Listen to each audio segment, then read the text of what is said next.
And we are live. Welcome everyone to the Saturday Standouts live show. Different time, different day than we usually are. Hope you all had a Merry Christmas.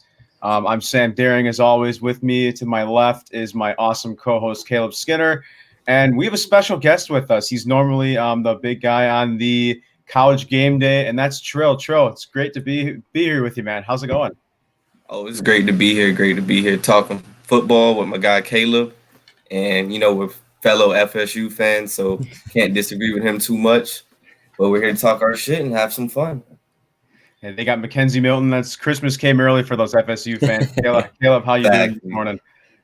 Oh, I'm doing good, man. Santa treated me right yesterday. Had a good holiday season. Looking forward to New Year's coming up. Excited for our special show this morning on a Saturday. We usually you got Trill and Andrew over there with the Unwrapped University Live on Saturday mornings, but we did a little bit of moving around. Brought Trill on as a special guest with us this Saturday morning. So hopefully get you guys going before these games get kicked off for today.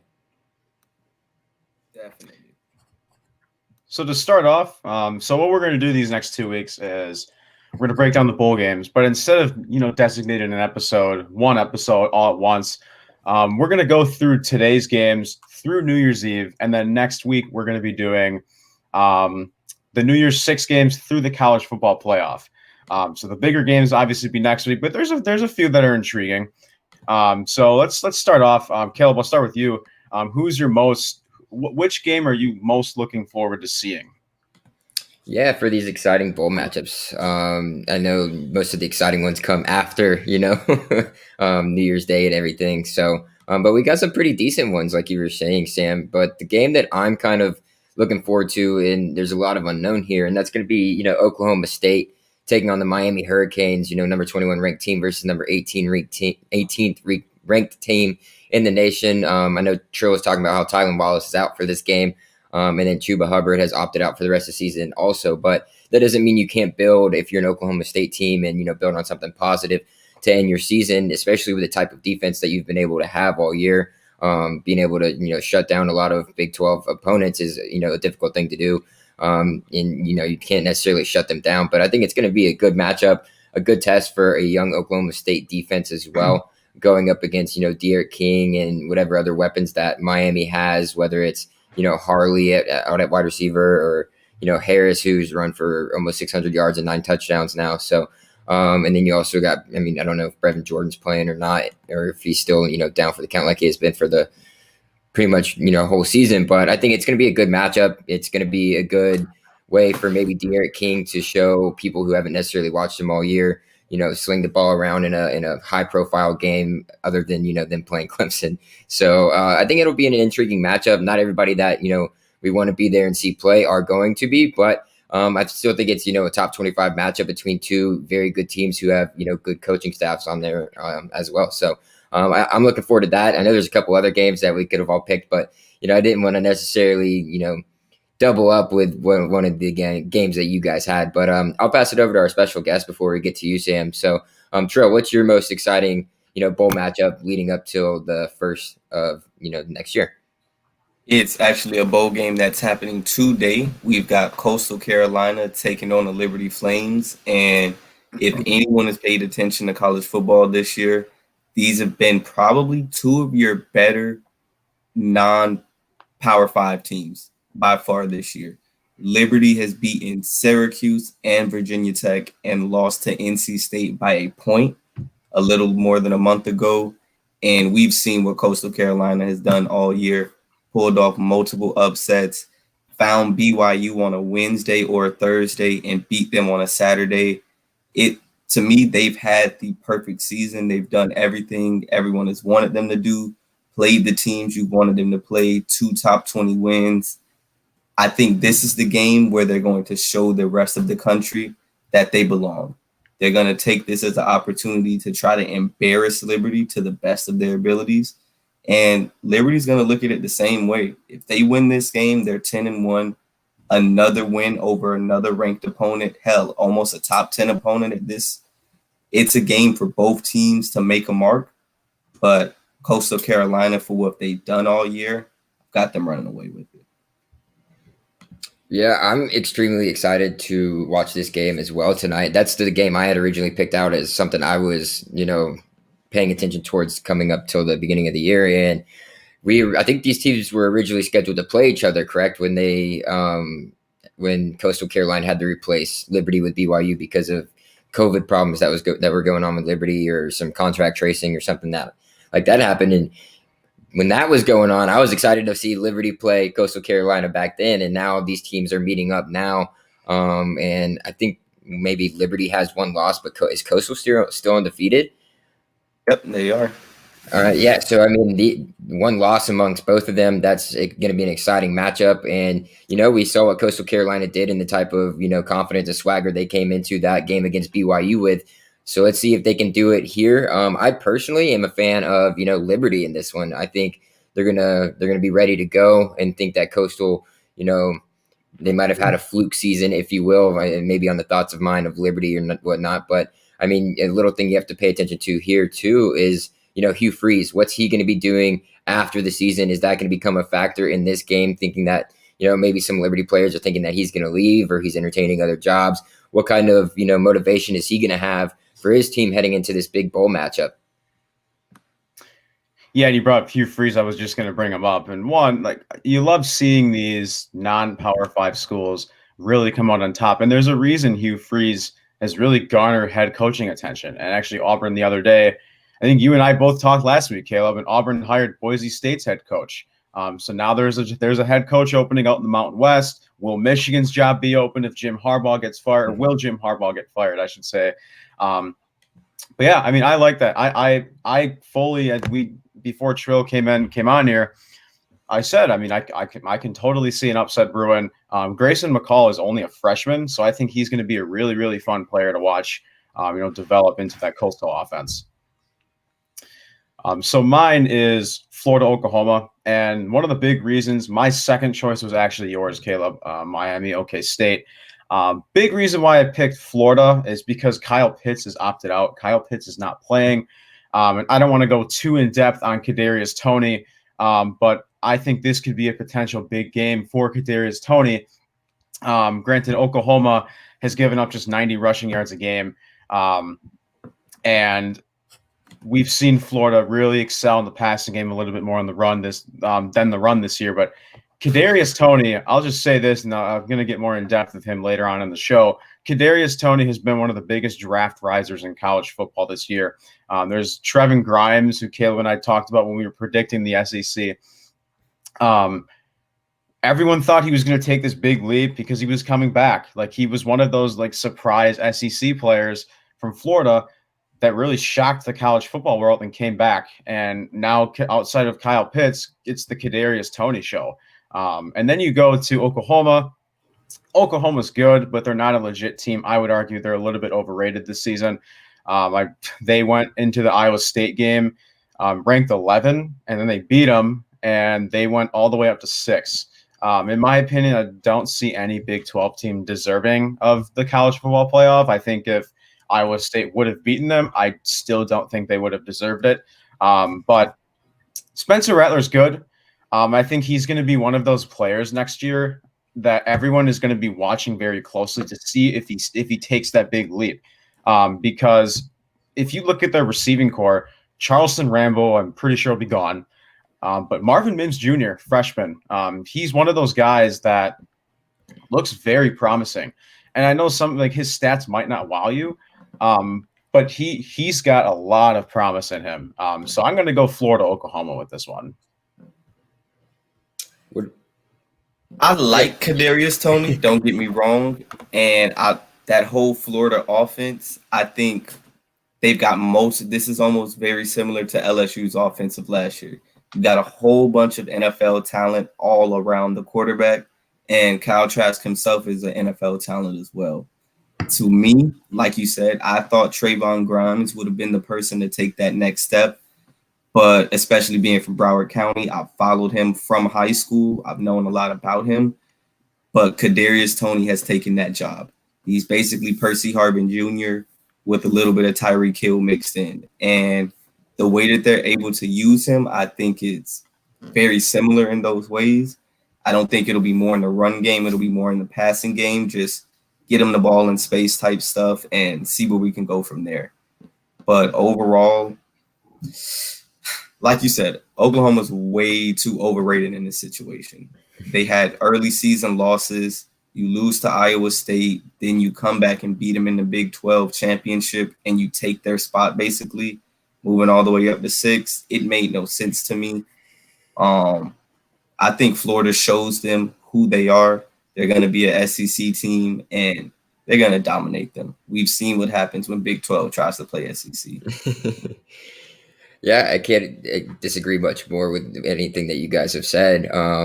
Florida's offense is obviously, I think, going to take a hit with Kyle Pitts not playing that game, but it doesn't necessarily mean that offense is going to shut down and not be able to work. So Oklahoma is going to have their hands full. They've played extremely well in the second half of their season, especially defensively. So we'll see if they're able to, hold that up here against a very lethal Florida offense in this game. But another thing that I'm seeing with Oklahoma that's starting to come around here is that Spencer Rattler is starting to become more comfortable running an offense and getting his guys involved. He doesn't have to necessarily make the big play to win it all. He's starting to understand, hey, if I do the little things right here, right, if I just drop it off with the right amount of spin on the ball or, just a little bit of loft here, then I can get my guy in a better position to make a play. So I think this Oklahoma team is a lot better than we originally saw to start the season. But does it necessarily mean that they are deserving of where they're at? No, I mean, you're a Big 12 team with 2 losses. That should automatically, take you out of the conversation of being one of the big boys to get in. That's why they weren't talked about. No Big 12 team ultimately was at the end of the day. But this Florida team had every right to, have a talking point when it came to getting into, a New Year's Six game or, ultimately the playoff, which didn't happen after losing to Alabama. But they played Alabama well. They didn't get, at the end of the game, they started to pull away a little bit. Alabama did, but they looked good against them. They didn't look horrible. Defense obviously has been, their downfall all year. So that's just something they're going to have to work with. So I expect Oklahoma to put up points. I think it'll be, a high scoring affair. But again, like Trill was mentioning earlier, it's an SEC team versus Big 12 team. So ultimately, you kind of know what to expect as history would tell us when it comes to bowl games and, when it's a Big 12 team versus any other superior conference opponent. So we'll see how that goes. But I think Florida probably wins that game. We'll see if anybody else decides to opt out. I don't necessarily see it happening. I think, Kyle Trask is a pretty stand-up guy. He's going to stay there. But before we get any further, let's go ahead and, pay the bills for, so they say, the first of the month coming up, guys. So if you guys haven't already seen the bottom ticker down there at the bottom, we have just launched a new store called USN Shop. It's through Teespring. So head over to teespring.com/stores/unwrapped. You'll get you guys some cool, unwrapped sports merchandise like this phone right here, this phone case I just got. Awesome stuff. I got a couple more gifts coming from them as well. I just got my shirt, wore that yesterday for Christmas, actually. So great stuff going over there. Saturday Standouts is about to get their merchandise up there as well. So keep a peep out for that. I think we're going to be undergoing, kind of a rebranding, if you will, when it comes to our image and everything and our logo. So something to look forward to there as well before we go ahead and, solidify that. I know that's probably breaking news to Sam because I forgot to mention it to him. But yeah, that's something we'll get up there soon. We got all kinds of codes and everything available for, discounts and everything on the shop. So head over to, Unwrapped Sports Twitter page, be able to check out those codes as well. If you're a gambling person, you got tons of sports on right now. Head over to mybookie.ag and use code USN100 for double your first deposit, guys. So you put $50 in to gamble with, MyBookie is going to give you $50 of free play. So you go in there and you play whatever you want to, make some money this holiday season. What's better than gambling your grandmother's Christmas gift of $50 cash and just, doubling down on it, just putting some money in it, double up that money. So head over to mybookie.ag, use code USN100 for double your first deposit. And last but not least, rxhemp.com, which is very true and precious to one of our co-founders, Christian McGowan's heart. RX Hemp is all natural CBD pain relief cream. Use it all the time. If you got back pain, if you, or just sore all the time, you play sports a lot, or, you're just on your feet, you got to, those achy knees or something like that, go ahead and rub it on there. It's nice, hot and cold stuff. If you use code USN what is it? Or is it RXHemp-USN? Excuse me, that's the code. So RXHemp-USN for 10% off every single one of your purchases, guys. I'm in need of some new stuff, so I'm going to be going and probably ordering that today after we get off the show. But I'll let you move ahead with the rest of the program, Sam. Yeah, thanks for all the promos. Can't forget about those. So let's go into predicting. We're gonna run this just like the college game day show. So starting off with Louisiana UTSA, since UAB's game got canceled today. We'll start with you, Caleb. Just who wins, Louisiana or UTSA? Louisiana, I was kind of down on them all year. I don't know why they didn't really stick out to me. Just all season, I just guess I didn't really pay attention to them. They got a big win. I think it was against Oklahoma State earlier in the season, or it was a pretty big Iowa State. That's right, earlier in the season. So that was good for them. I like I said, I didn't really follow them a lot this year, but the fact that they're a one-loss team heading against a 7-4 team and UTSA, and they're 14-point favorites, so 2 touchdown favorites here, ranked number 19. You got to go with a better team in this one, and the team that's more experienced has a big win that they've been able to put on their resume this season in Louisiana. So I like them. I think they've got a good balanced attack on the offense side of the ball. Defense has shown that they're worth it too. Levi Lewis is a legit quarterback that's throwing for 17 touchdowns, and so the one thing you're gonna have to watch here is UTSA's run game. Probably they got a nice little running back there, and Sincere McCormick has put up 11 touchdowns, over 1,300 yards. So I think you take the better team ultimately here, but don't be surprised if this one's maybe a little bit closer than you would think, just because it's a 14-point spread. You think they're going to win big, but don't sleep on a team that's not very known across the nation here. What about you, Trill? Louisiana hasn't scored less than 20 points in a single game all year. It's real simple for me. I've liked their left-handed quarterback. I think they've played Coastal Carolina the best by far by any team this year, even better than BYU. So yeah, as you said, a 9-1 team going against 7-4, who's beaten ranked teams as well. Louisiana every time with my eyes closed. Yeah, this one's easy for me as well. I'm going to go with Louisiana. I'm not going to read out the stats with Levi Lewis, but Levi Lewis has played like a legit quarterback. They beat Iowa State 31-14, and you mentioned the Coastal game. They only lost to Coastal by 3, 30-27. So this one's easy for me. I'm going Louisiana as well. Next one is Western Kentucky and Georgia State. I will start with this one. I'll be honest with you, I'm not as familiar with these teams, but I'm going to go with Georgia State on this one. For me, I know that Western Kentucky loves to spread the football around. For like the past 4 or 5 years, they've always been that team to just throw it all around the field. And at the same time, I know Georgia State is literally the opposite. I think they run a triple option or something similar to that. So I've honestly got Georgia State getting this done, just because those triple option teams are always hard to prepare for. Whether it's a week out, 2-3 weeks out, it's the fact that you see them one time a year and your assignments have to be perfect, or else you're giving up 300 rushing yards. Yeah, I can understand. You guys both went with Georgia State, right? Yep. Yeah. All right. So, yeah, I could understand, why you're going that direction. However, I want you to pay attention. Western Kentucky's played 2 more games this season. They've almost played a whole complete schedule compared to a lot of other teams. Michael Lawson tuning in saying, "Merry Christmas, guys," listening while I'm heading to work. Merry Christmas to you, Merry Michael, Christmas, and man. we hope you and your family had, a safe holiday first off, but also a fun holiday season, and best of luck, at work today, man. But yeah, I like this Western Kentucky team. I know it's 5-6 team here, but they can put up points, and they give up points too. But if you look at what Georgia State, averages per game, they only average close to 19 points per game, and then they give up about 24 points a game. So I mean, that's really tough to do up against a Sun Belt team, or what type of conferences they're in? Conference USA, so not Sun Belt. So Georgia State's in Sun Belt. So I think it's a better conference here for Western Kentucky, that they play in a better conference than Georgia State. I think this will be a fun game to watch, honestly. I think Georgia State has only recorded 1 bowl victory ever. I'm not sure how long it's been since they've won. I think they beat actually they beat WKU in 2017. So it could happen again. But I like Western Kentucky. A little bit more lethal offense here is gonna do it into Georgia State. So I'll go against you guys on this one. So the next one I believe is Cancel Army. So we're gonna go Liberty, Coastal Carolina. True, I'll let you start with this one.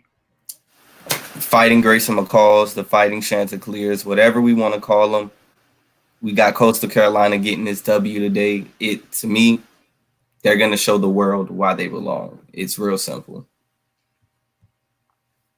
Yeah, it's hard to disagree with you just based off of what we've seen from the entirety of this season. So I've been riding the Chanticleers myself. I love Liberty in this spot. I think Liberty is going to be ready to show them that, or show the nation that, hey, we deserve to have this talk too. And you guys are doing all these, ESPN's doing all these specials on Coastal Carolina, but where's the love for Liberty? This small town school out of nowhere as well, who picked up and took a chance on a coach like Hugh Freeze. I think it's going to be a great game, like we were mentioning earlier. Coastal Carolina's favored in this game by 7 points, which is a lot in my opinion. But I mean, McCall's a legit quarterback, knows how to run the system that he's running there in Coastal.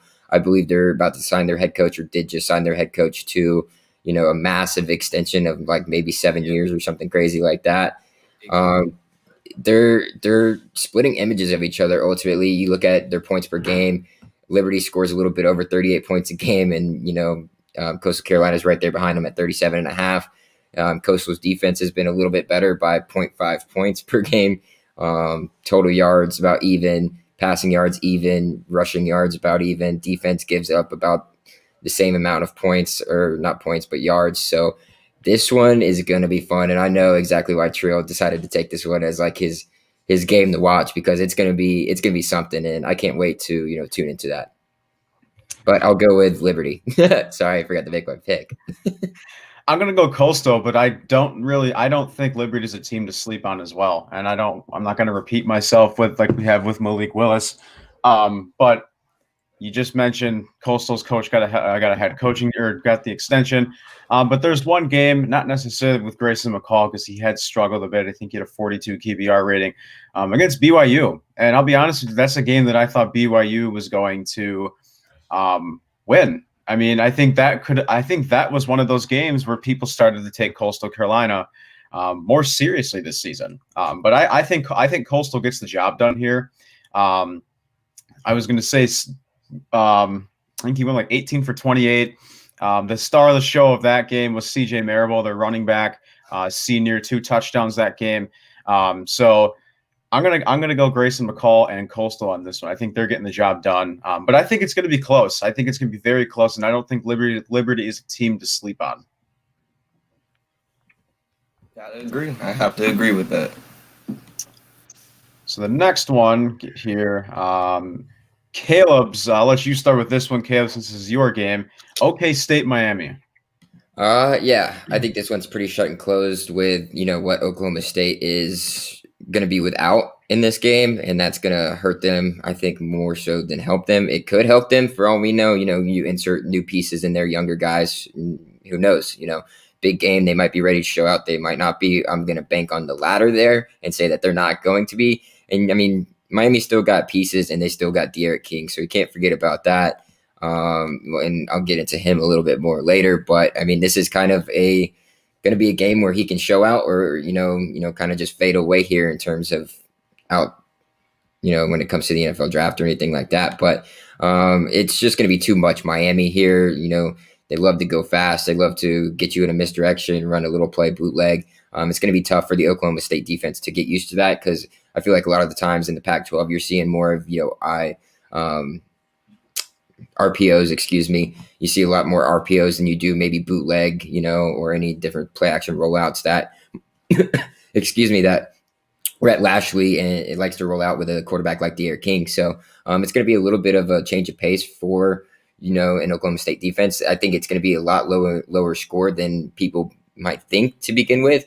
That's just because Oklahoma State's defense is young, but they are talented and they do make plays. So I think Miami will have a little bit of time struggling with that. And also Miami's defense isn't all that great. So, I mean, you could also see Oklahoma State being able to get some opportunities here or there, whether they take advantage of it or not. I don't believe they do, and I think Miami wins this one fairly convincingly. Being a South Florida person, just want to take this one just because Miami it's got a special place in my heart, especially being a Seminole fan. I've got them, like Caleb said, winning convincingly today. I think they're going against a Big 12 team that doesn't match up well in the first place. You got multiple people sitting out. For me, the only question with Miami every week is their defense going to show up? I know what De'Aaron King and Rhett Lashley can do with the offense. I know they can put up 30 points if given enough chances. It's can the defense make stops? I've seen this team give up 45 points to NC State this year, who scored 15 against Liberty. So it's like, make it make sense for me, Miami. Just be a consistent team, put together a full game, whatever it is. But just do the job that I know you can do, and you'll win this game how everyone expects you to. I agree with both of you, and these are two teams. I'm going to go with Miami as well in this one. These are two teams that, I mean, the week that Miami got blown out against Clemson, I think is the week that Miami really started to fall off, because the first 3 weeks of the season, yeah, they didn't play anyone like very good, but they looked like a very promising team, and they looked like a confident team. And not only is Tylan Wallace out, but Chuba Hubbard opted out about 2 weeks ago. So OK State is not only out with Tylan Wallace, but they don't have Chuba Hubbard as well, or either. And Chuba Hubbard, to me, I expected to take that big leap forward. He's kind of been on and off all season, and going to OK State, to me, I'm just not. I haven't been overly impressed with them. I mean, they almost lost to. They almost lost to Tulsa week one, a game that, Tylan Wallace's first game back from injury. Spencer Sanders went out. Ethan Bullock went in, did not look confident at all. Shane Illingsworth looked very confident. They lost to TCU a few weeks ago. They blew out Baylor. Very high scoring game, beat Texas Tech by 6, got blown out against Oklahoma. See, their resume to me just doesn't look that impressive. And losing Tylan Wallace and Chuba Hubbard to injuries, opt-outs doesn't help their case. So surprisingly, I think this is a very good matchup, and I can see why you picked this, Caleb. But I think Miami has a chance to win this with ease. Yeah, it's pretty. I picked it because you never know what an Oklahoma State team might do, especially when they just put young, different talent in there. You never know. Like with Gundy, you just don't know what type of team's going to show up. Like you said, they can get smacked by Oklahoma one week and then go out and smack a Texas the next week. So you never know what type of Gundy offensive plan you're going to get. And I expect him to be ready for a bowl game. He usually does perform well in bowls past.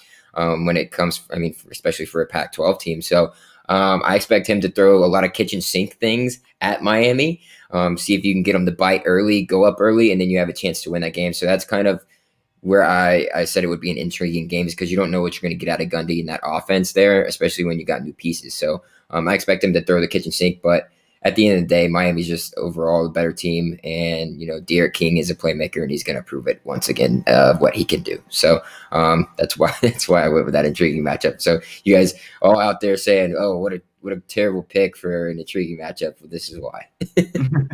Well, it looks like Miami is projected. I think it was like 54 to. OK State's got a 54.8% chance to win, and Miami's got the 45.2. So hopefully our predictions are right there. So it's a little bit surprising to me. But the next one is Texas, Colorado. I'll start with this one.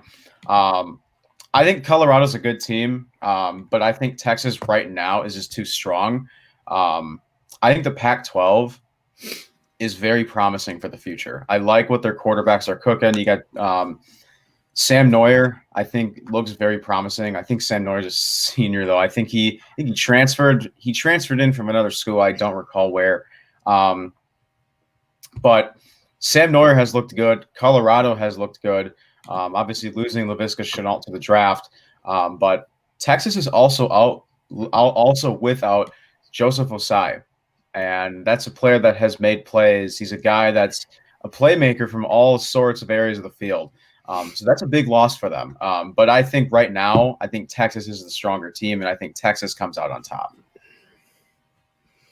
Yeah, I think this is actually has a potential to be a very fun game to watch, just because both these teams like to put up points and don't really stop anybody from doing it. So that in that aspect, I think it's gonna be fun. I mean, look at the over under; it's at 63.5, which is high. It's getting up there. So I mean, it's just gonna be fun to watch, in my opinion. So it also hurts for Texas that they lost Cosme's out for the rest of the year too.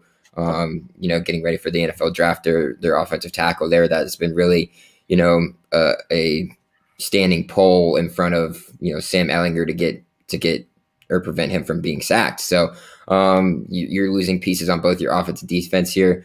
Colorado isn't anything to necessarily be scared of, and what really hurts them right now, in my opinion, heading into this game, is a awful loss at the end of their season to a Utah Utes team, which is gone through a lot this season and not all that great.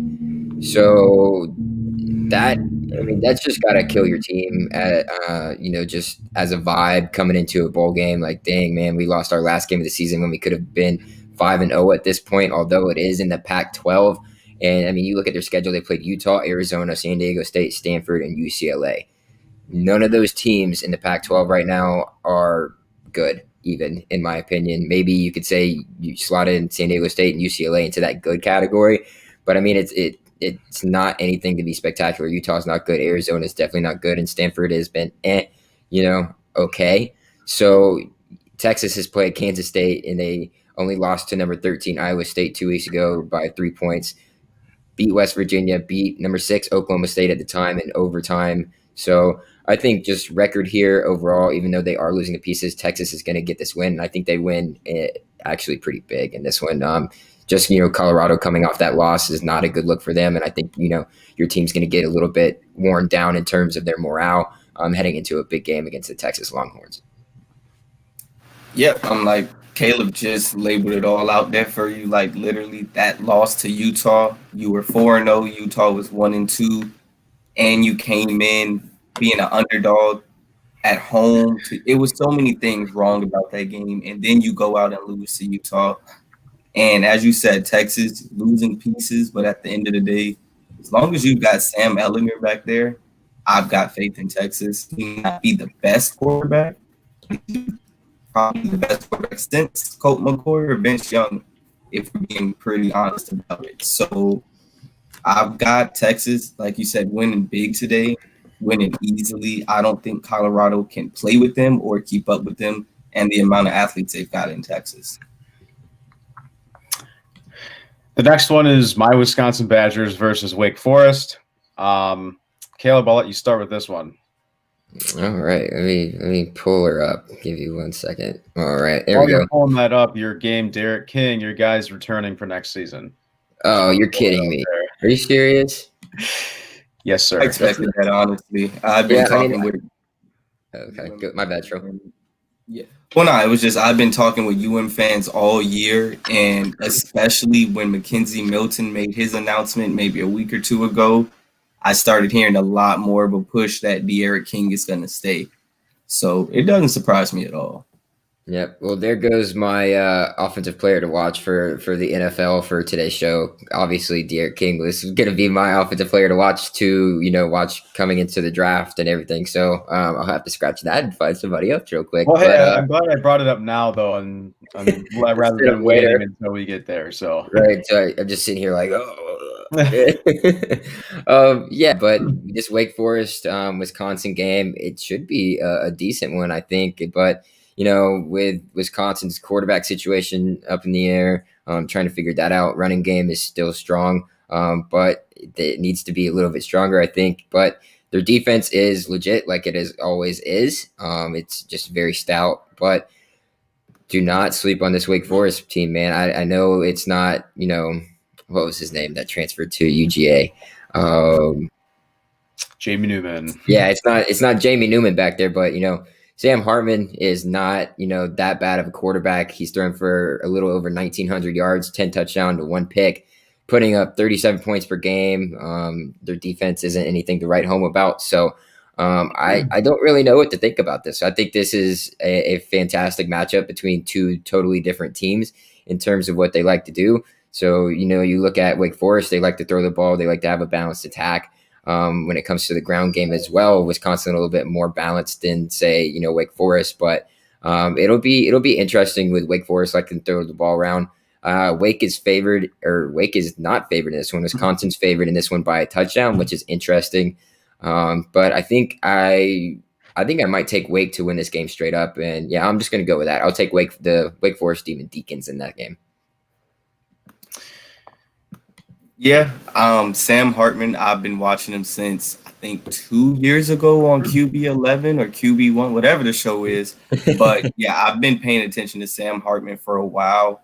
He's scary accurate, very efficient. I think he's got 3 college interceptions through 2 seasons, like some crazy stat like that. So I expect them to definitely get the job done today against Wisconsin. Quarterback play is up in the air. I mean, I'm pretty sure we all remember Wisconsin's first game with Graham Mertz, and hell, he was in Heisman discussions after that game, and we saw where that went. So I'm going to stick with Wake Forest getting the job done. I'm not betting against the ACC team, although this is not a good matchup, especially with a Wisconsin team who always spits out running backs, 200 yards rushing a game. It's not a good remedy, but Sam Hartman gets the job done with Wake Forest with the W. See, I had Wake Forest. But I'm going to change my mind and go Wisconsin. But Wisconsin has a 72.4% chance to win, which to me is very surprising for this, just because how they played all season. I did text EK the other day. Jack Cohn's hitting the transfer portal, and Jack Cohn was clear to play last week against Minnesota. And when Mertz got benched for Chase Wolf, I feel like that might have maybe even sealed the deal. But yeah, I mean, sure, you just mentioned when Mertz played Illinois, he went off, and people were tweeting out Mertz for Heisman. And then I think the Northwestern game was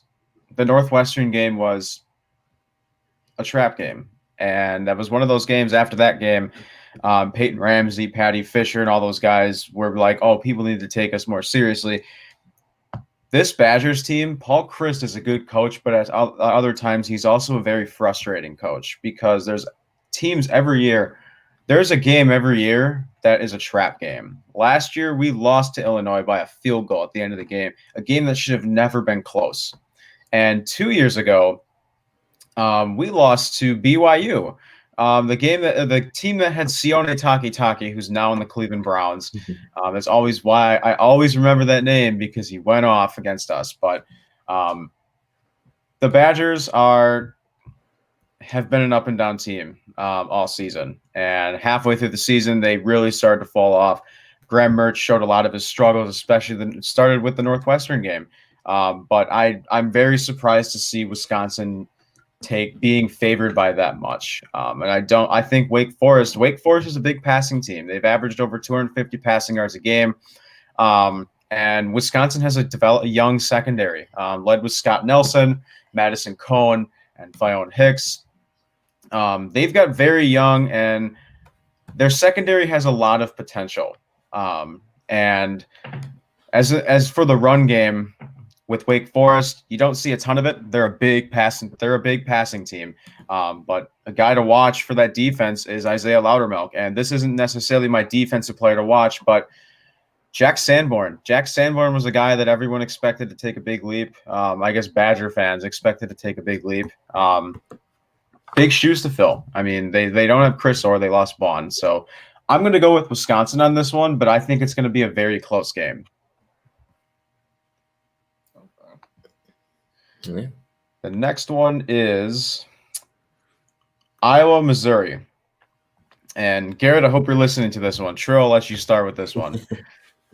I'm rolling with my man Garrett from Iowa. I've got the Hawkeyes smashing Missouri today. It's not even close. I think Missouri, they've been a surprise more than anything this year, especially with that early season win against LSU. But other than that, they've been exactly what I've expected them to be.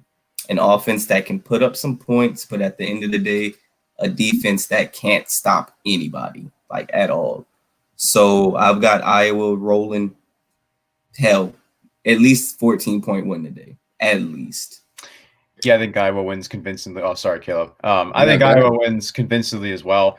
I don't remember who I was talking to about this, but I feel like Iowa is ranked just about where they should be every year because they're always a team in the Big Ten that has created chaos. They create upsets. They only lost to Northwestern. I think it was by one. Yeah, they only lost to Northwestern early in the season by one. Nate Stanley, obviously a pretty decent loss. Forgot the defensive player's name, Golston, Deshaun Golston or something. They always have sneaky good players that just nobody talks about. And as the season progressed, the Big Ten, I feel like, did not look as strong. But Iowa has been a very consistent team all season. And I've got Iowa convincingly. I think Iowa wins this almost with ease. Yeah, it's no shock for me to see Iowa in this position. However, I am shocked to see after the start of the season that they had how they were able to turn it around, especially after all the off-field drama and things that were happening up there to even prior to the season during the offseason. So for them to overcome the two early losses of the season and what they had to go through in the offseason and all the drama and hysteria that was surrounded their whole program ultimately within the coaching room and coaching staff and everything. So for them to pull out and be 6-2 right now and be the number 15 overall team in the nation is, perfect. Like you said, Sam, is that it's just, they end up perfectly placed every single year. And, that's right where we find them today. Missouri's kind of that middling team, they can put up points, but defense, like Trill said, can't stop anybody for the love of themselves at all. Both teams, they like to balance it out. Missouri more of a passing team than they are running. Iowa, like a typical Big Ten school, likes to run the ball and then, work in the pass after that. So contrasting styles, but what ultimately this comes down to is what I was able to do on the defensive side of the ball, only allowing 16 points per game and 107 yards rushing per game. That doesn't necessarily hurt Missouri, but they also only allow 206 passing yards per game, does Iowa. So that is going to be a problem for Missouri since they do like to throw the ball a little bit more than run. So I think, like you guys are saying, Iowa big. I think they probably win this game, maybe even by like 4 touchdowns. So big one there for Iowa. I love their quarterback too. I think he's pretty good. Petras, great guy. Does exactly what he needs to do throughout the year, even though he doesn't necessarily have the numbers. Just kind of that prototypical quarterback that you need to manage a game. So I like Iowa in this game big. Next one is mine, Florida at Oklahoma. I'm taking Florida in this one. I think, Caleb, that was you that said it's not going to be a very high-scoring game. I think if Pitts was in the game, I think, because Oklahoma's favored right now. Oklahoma's got a 57-3 right now, which is kind of surprising to me. But I feel like the percentages that they're off, the margin of it, makes sense because I feel like if Kyle Pitts was playing, it would definitely be the other way around. But I'm picking this because I think we could see a big game from Kadarius Toney and Ramondre Stevenson. I want to say is just shy of 500 yards, 479, 6 touchdowns. So we could see him break the 500. TJ Pledger is another guy that's very promising, very young underclassman. And I mentioned their receivers, Marvin Mims Jr. They're young receivers. Their young offensive players have shown a lot of promise. And I think if Spencer Rattler can lose in fashion and put up impressive numbers against this SEC team that is elite, I think Florida's overrated, but I think this year specifically, I think they're a little bit less overrated because they've lived up to the hype. I mean, other than their loss to LSU and A&M, they've lived up to their hype. And Kyle Pitts not playing, when Kyle Pitts is on the field, you can really see how well that chemistry is with that offense. And it's still consistent when he's not playing, but I'm really, really interested to see how much involvement Trevin Grimes will get because we've just talked about this earlier in the show. Kadarius Toney's taken over. Kadarius Toney's shifty. He's one of the big draft risers in this year's draft. but no, Kyle Pitts. They think it's going to be interesting to see how much involvement we see out of Trevin Grimes. I'm taking Florida for this one. As much as it pains me, I don't want to go with Florida. Me and Caleb know how this goes, but I've got Florida's defense stepping up today, showing out. No throwing of the shoes this week by Marco Wilson. I think they get the job done, keep their cool, and they show another Big 12 team what it's like to play SEC football, and they'll blow them out. Yeah, it's pretty nail and coffin shut door here. It's nothing you can really get away from in terms of Florida's offense and what Dan Mullen's been able to turn it into. And defense might have slipped this season, but I think, like Trill was saying, they get it together here against a Big 12 team that they should, very maybe semi-easily be able to figure out in terms of what they're trying to do, what Lincoln Riley's trying to do. I do think it might be a little closer than people might originally think, but I mean, it's only a 3-point spread. That's probably based off of the way Oklahoma has looked down the stretch here. Garrett saying, don't know who wins, but hit the over all day. It's sitting at 71.5 right now. I think I was talking about the Miami game being a little bit lower in score than we thought, not this Florida game. So, excuse me. So yeah, put your money on the over here. I expect both teams to put up points. The thing is when it comes to Oklahoma's defense, I don't trust them as much as I do trust Florida's offense. So that's where it comes into play for me. I think Florida wins this game. I don't know if it's going to be a huge win, but it'll be a win for them. It'll be good to, for them going into next year where they're going to have a lot of question marks. Trask is most likely heading to the NFL, and you're probably going to lose Tony and or Grimes, or as well as Kyle Pitts, who is already, leaving. You'll be able to build off your defense, though, because it's very young. But, yeah, it's going to be a fun game. It's 3 versus 6, I think. Or not 3 versus 6, good Lord. Where are they ranked? I don't even know. 7 versus 6. So, yeah, it'll be a good game between these two teams. I expect Rattler to have a good game, but it's also his first bowl game, so we'll see how he performs in that. But, yeah, give me Florida even to cover the 3 points. I think they'll win by about 7 or 10 points here in this one. Next one is Tulsa and Mississippi State. Caleb, we'll go back to you. Oh, he's getting me when I'm trying to pull up the score. Tulsa is a pretty good team. Mississippi State is not a good team. So I think this one's fairly easy to call too. I think I like Tulsa in this. Let me just make sure I'm not speaking out of the side of my mouth here. Tulsa is 6-2 versus Mississippi State team who's 3-7, lost pretty much every single piece that they could even think about having a good season with this year, and Tulsa's only favored by 2.5 points. So immediately jump on that if you can. Tulsa's a much better team than Mississippi State. I know you don't really know what it comes to when you have the old pirate there as your head coach. So, and he's just going to bust open the doors in the wide receiver room and just tell them to go long each and every play. So I don't think it's going to work up against the Tulsa team, who is a decent defense as well. Give me Tulsa all day, and I think that's an easy cover. So if you want to put your money down on that one, go ahead.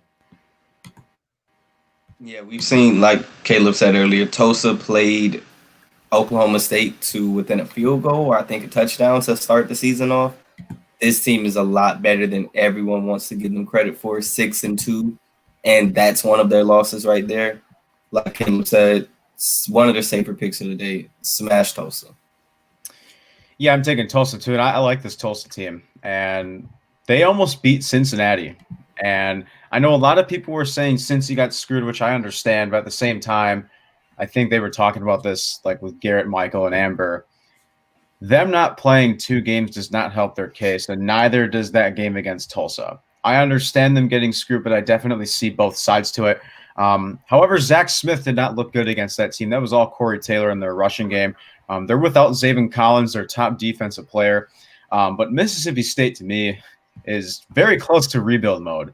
KJ Costello has not really shown a lot of potential over at Mississippi State. Yeah, it has been 1 year, but I think he also missed, or like he just said he's not playing or something for the rest of the season, I think, too. Right. And yeah, I mean, I think even without Zaven Collins, I think Tulsa wins this with ease. Yeah. So I think that's it for that game. The next one is want to say we're at the New Year's Eve games still. Ball State, San Jose State. True, I'll let you start with this one. San Jose State to me has been a pretty up and down team to say the very least, especially with that record. And same thing can be said about Ball State. It's in the Arizona Bowl in the Arizona Stadium. To me, I've got to go with San Jose State just because they're doing the less amount of traveling here. Although that doesn't sound like a big deal, I feel like Ball State having to come from cold place, coming down to the warmth in Arizona, it's definitely going to have a factor in this game. So got San Jose State getting this W and cruising through this bowl game. Not a blowout, but I've got them at least by 7. Yeah, I like this pick. I actually have it as a blowout. San Jose State's undefeated. They beat the likes of Boise State, Nevada, who are both good teams this year, and San Diego State is pretty decent. UNLV is pretty decent, and Hawaii, who was kind of a surprise team this year as well. So you put wins up against those type of teams, and then you look over at Ball State, even though they are 6-1. Don't forget that they play in the MAC. All right, so that's the Mid-American Conference, if for those of you who don't know, and it's pretty much just a scoring fest who can score more and not mess up too many times in a game. So they are 6-1, but the teams that they play aren't necessarily up to the level that San Jose State plays with. Western Michigan's decent, Buffalo's decent. We saw yesterday Buffalo's a good team. Picking up that win yesterday was huge for them. But other than that, Central Michigan's okay. These teams, you have a MAC team and then a team that comes from, I forget, is it the Mountain West that San Jose State is in? So I like them to the better conference, better team here. I think it's probably a 14-point win for them, somewhere around 14, 21 points. I like San Jose State. Yeah, I'm also taking San Jose State, and you brought up the Boise State game. That's one of those games, not only has San Jose State been consistent, but Boise State has been one of the most consistent teams in the Mountain West in recent years, for quite some time now. And Nick Stark will put up 3 touchdowns. Trey Walker put up a touchdown himself. So I think I like San Jose State here. To me, it's not that hard. And this is going to be a nice test for Ball State, a 6-1 team that plays in a conference that isn't overly impressive, but I'm taking San Jose State on this one.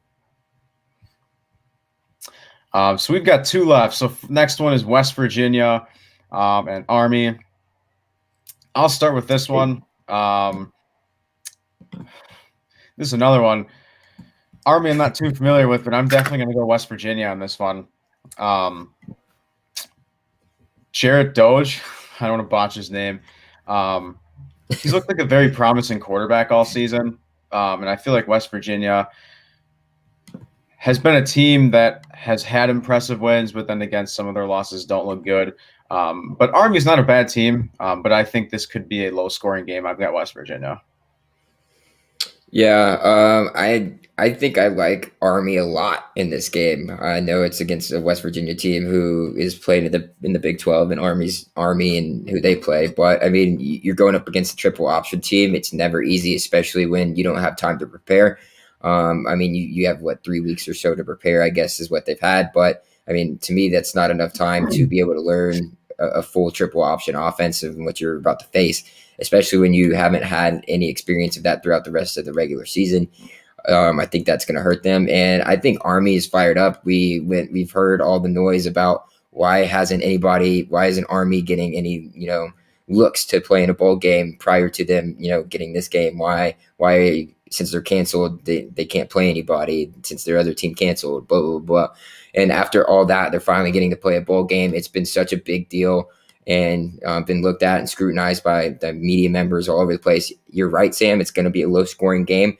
But I think Army being able to have that triple option attack is just going to work in their favor. Obviously, they don't have very many, passing yards. They only average about 43.6 yards passing a game, but they average close to 300 yards rushing a game. So that'll be fun. And their defense is pretty legit, holding opponents to 14 points a game. So we'll see how they do up against the West Virginia Mountaineers team who, likes to run fast and has a bunch of playmakers on the outside. So it's going to be a closer game than people think. West Virginia most likely wins, but I'm going to go with Army straight up in this one. I've got Army in the upset. I've been looking over these games, listening to everything you just said, and Army played Cincinnati, number 8 at that time, only lost by 14, and their only other loss came to Tulane.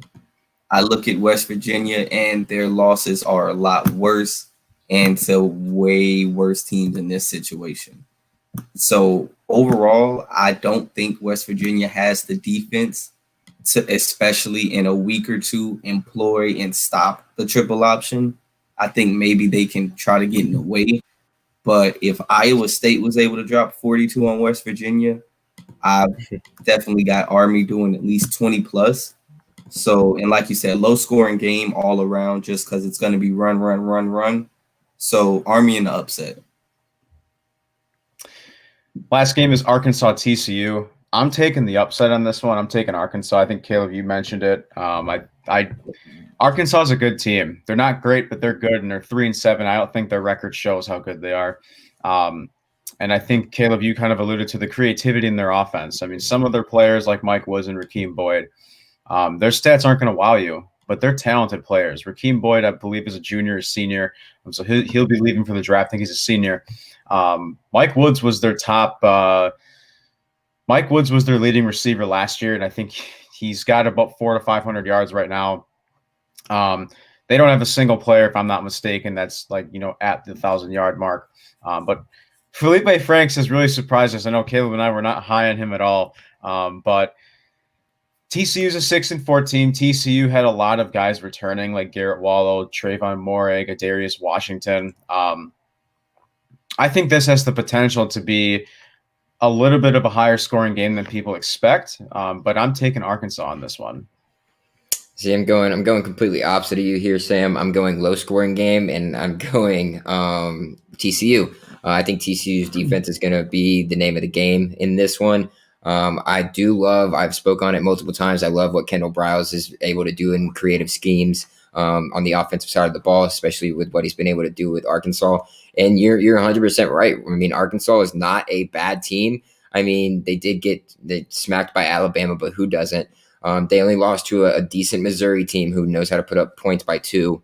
Lost to LSU, who, I mean, even though they're not having a great season this year, is still LSU and they still have the athletes. Only lost by 3. Lost at Florida, but still put up 35 points on Florida after getting walloped there. They beat Tennessee this year. So, I mean, they're not something, to just dismiss.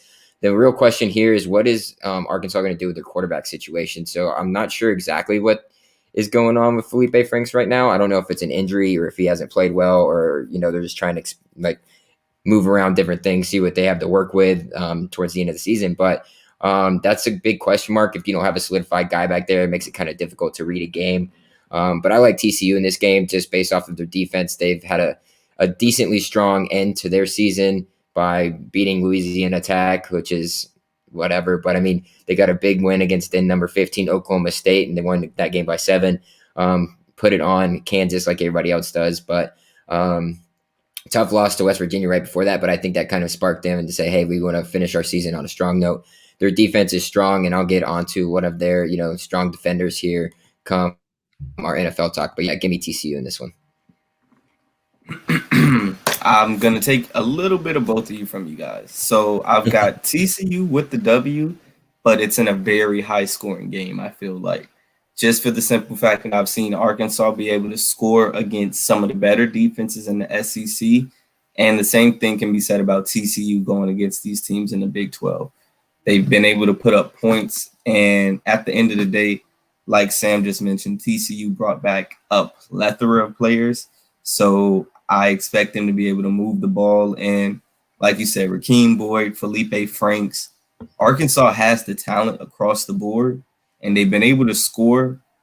The only 2 games they haven't really scored in was Georgia and Alabama. And let's face it, those are 2 top 10 defenses in the in college football right now. So I've got TCU with a W, but a very high scoring game. So that'll do it for the predictions through New Year's Eve. So let's go to the next segment and end on the offensive player to watch, offensive draft eligible player to watch. Caleb, I'll let you start with this one. Well, if you got your player picked. Yeah, I got my player picked. It's Okay. somebody that I've talked about in the past on past shows, but like we're limited to the players that we're looking at right now. And with De'Aaron King, who was my original pick, now coming back for his senior year or his 5th year, I guess, as a senior. I'm gonna have to go with my guy, Kyle Trask. He's not my guy, not with my team, but I really like Kyle Trask as a person and a player. Just complete all around quarterback. I mean, his numbers speak for themselves.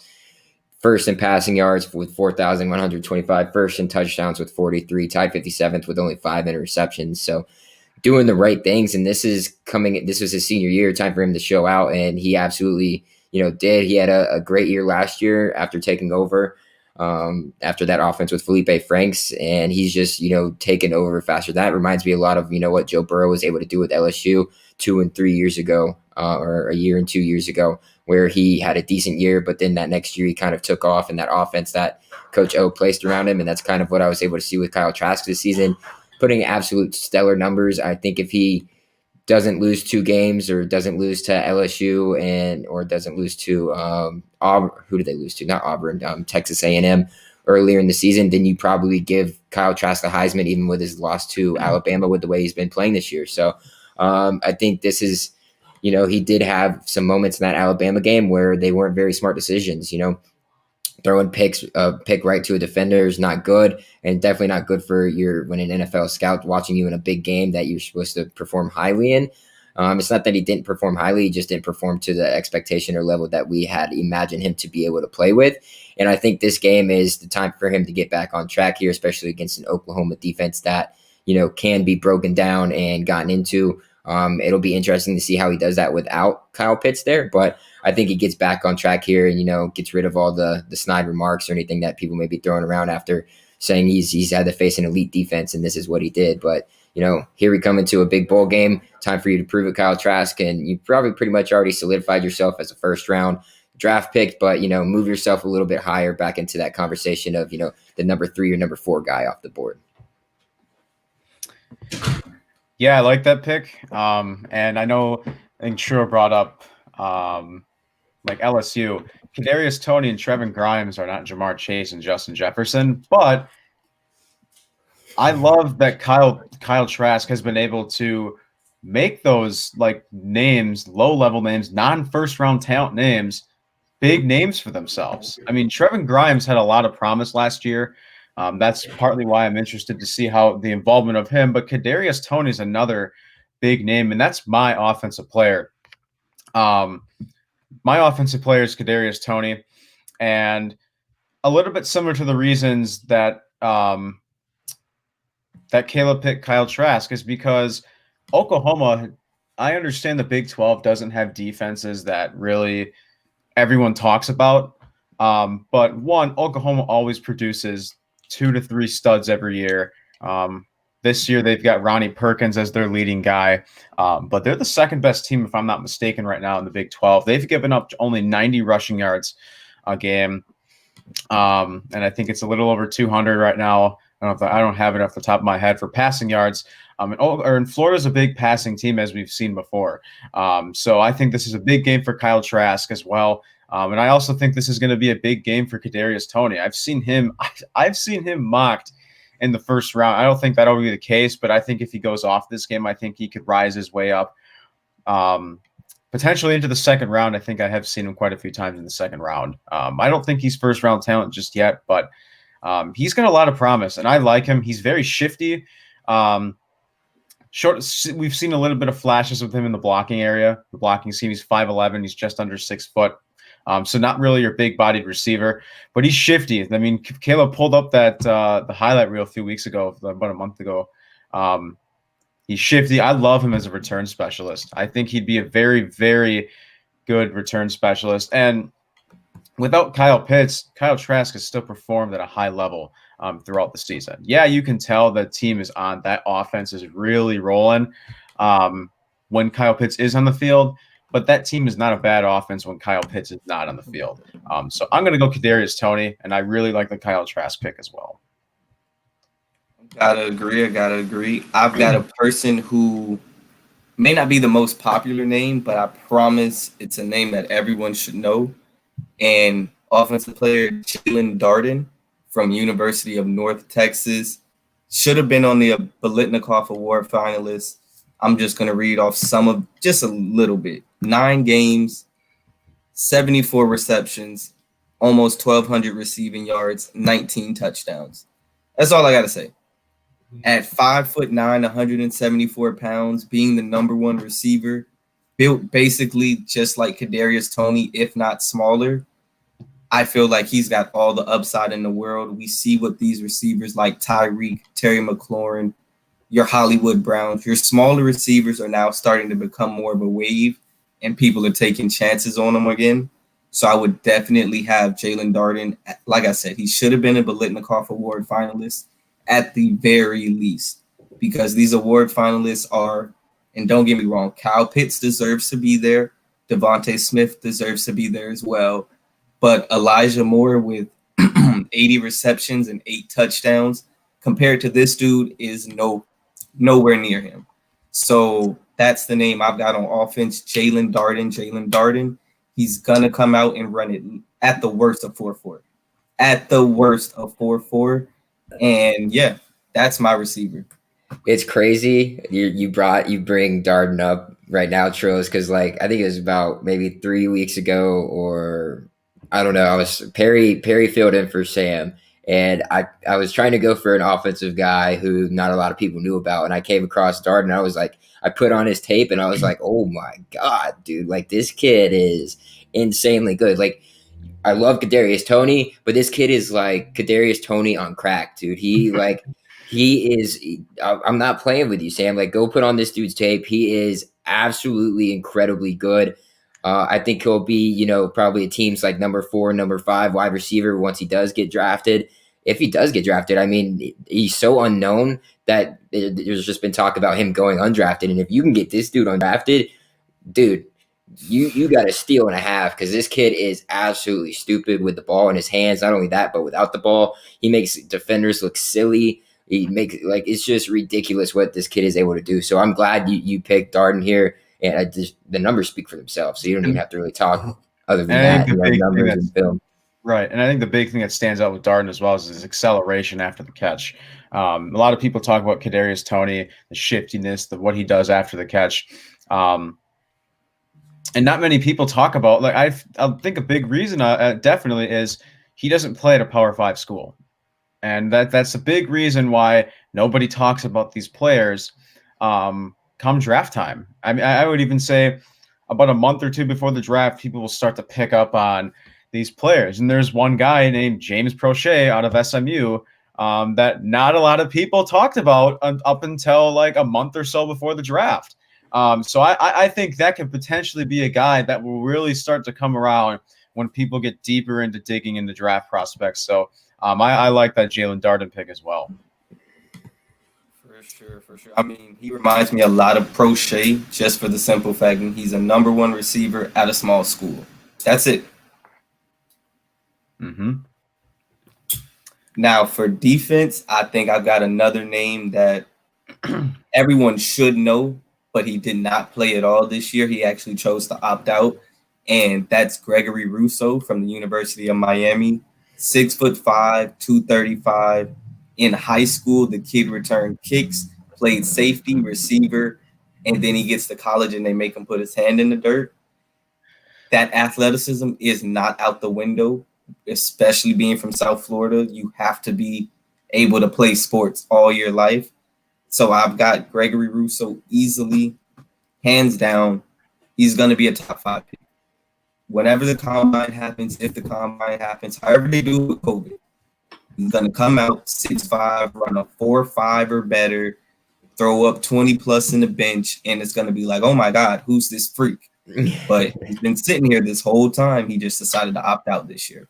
Yeah, and that's something that Sam and I have been noticing is when it comes to, draft stock and everything, is that a lot of people and a lot of draft analysts and others out here that do these type of things are dropping him into the late of the first round. And I mean, I haven't seen anywhere he's dropped into the second round, but I mean, I'm sure there's those ones out there that do. But I think, like you're saying, Trill, if there's a combine, this kid's just going to test out of the waters and blow every single scout away. So even though he did opt out, I think if he does have a combine, he will blow away all of the other competition that's out there. And then you can just go based off of his film previously. But I mean, not having this year for him and opting out probably hurt him more so than it did a lot of others, just because a lot of other defensive ends, for example, Kwity Paye was able to make, more of a name himself this year at Michigan. So I don't mind that at all. I think he can improve his draft stock once the combine comes, but I still think he'll be going first round, and I like the pick. Yeah, I agree. I still think he's going to go first round, and I'm really fascinated to see where, because Caleb hit it right on the money. There's tons of other edge rushers that have really started to pop off, and Kwity Paye is one of them. Aiden Hutchinson's another one. Another one that is actually mine is the other Miami guy, and it's not Quincy Roche because I think it's Jaelan Phillips. Jaelan Phillips, I think the beginning of the season, Quincy Roche was talked about a little bit more. And the matchup that everyone was looking at was Quincy Roche up against Christian Darrisaw. Christian Darrisaw, I think, is one of the best tackles in this draft. Yeah, I think outside of Penei Sewell, there's a pretty large margin. But I think Christian Darrisaw has a chance to be the second tackle off the board.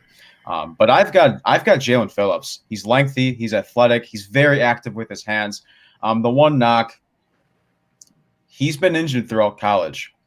And if you're going through all these injuries, I understand they're minor, but if you're going through all these injuries throughout college, that's a red flag in my opinion. And there was one player that he did pretty decent this year with the Jags. And that's a big reason why I was worried, and that's Laviska Shenault from Colorado. Laviska Shenault went through a small series of injuries throughout his college career at Colorado. But Jaelan Phillips, I think, has a very bright NFL future. And I think if there's a team that can unlock his full potential during his rookie contract, that's going to be huge. And I like this. And the fact that Chuba Hubbard and Tylan Walls aren't playing in that game, we could see a big game from Jaelan Phillips. Yeah, I like the Jaelan Phillips pick a lot. I mean, both of you guys taking Miami defensive ends there. I don't know how I feel about that, but one day, Minor Trolls and Knowles will be back in that conversation, talk about defensive ends. So, but for now, my defensive player to keep an eye on here is going to be a safety out of TCU, and that's Trevon Moehrig. We talked about him prior to the season. We were going through our Pac-12 preview, and he's just an all-around, safety, guys. In a shortened season, still put up good numbers, 47 total tackles, 30 alone, 17 assisted, 9 passes defended with 2 picks. So, I mean, in a shortened season where he only got to play about half the games that he's used to, he put up half the numbers that he put up last year and probably was on pace to go ahead and break those. So, getting more playing time here, he played well against West Virginia, extremely well against West Virginia. And he played well up against Oklahoma State, too, where he had 2 passes defended for a pick. Also had 2 passes defended in a pick against Texas Tech.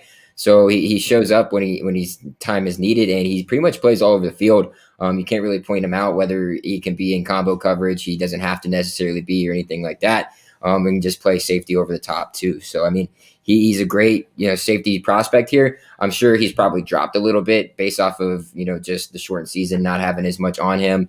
And, maybe not having a type of season that he probably projected himself to have or that others did. But again, weird season. You just got to roll with the punches here. But here's another way for him to get on board here. And prove to NFL scouts that, hey, keep moving me up because I'm going up against an Arkansas Razorbacks offense that is nothing to, joke around about, especially under a great offensive mind like Kendall Briles there. So if he can have, a pick and maybe a couple passes defended like he has had in the past, I think this will be a good showcase for him to, end his career off, very quietly there at TCU. Yeah, I like that pick as well. And not only has the defense as a whole been a very intriguing, big hype Big 12 defense to watch, but that TCU secondary has been very exciting to watch, and that's a very versatile guy. So I really like that pick as well. I'm just looking at his stats in 6'2", 202. He's going to be someone that at the next level, they're going to use him in a lot of different ways. Yeah, they've got 2 I mean, I forget the other safety's name, but I mean, TCU has two safeties that should be, very talented and have long NFL careers, in my opinion. I think maybe it's Darius Washington. I don't know what is that his name, Darius Washington. Yeah. So I mean, that kid's good too. They're gonna have two longtime safeties that are gonna be in the NFL with Moehrig and Washington, in my opinion. And then, I mean, you put him in a right situation in the NFL, I'm sure he'll be able to explode onto the scene. Much like, I mean, you look at somebody like Antoine Winfield Jr. coming out of Minnesota. Not very many people had him, starting the season or becoming a starter throughout the season for the Tampa Bay Buccaneers. And just look what he's been able to do just because he knows how to play the game. He knows how to listen to coaches, take coaching, and then learn from it, and then just bring the boom. So, I mean, I think Moehrig and Washington both can do everything you ask of them, whether that's from the free safety or strong safety position. That is all I have. Do you guys have anything else to add? Yeah, I mean, go ahead and plug your stuff, Trill. You got stuff to plug out there. Oh, of course.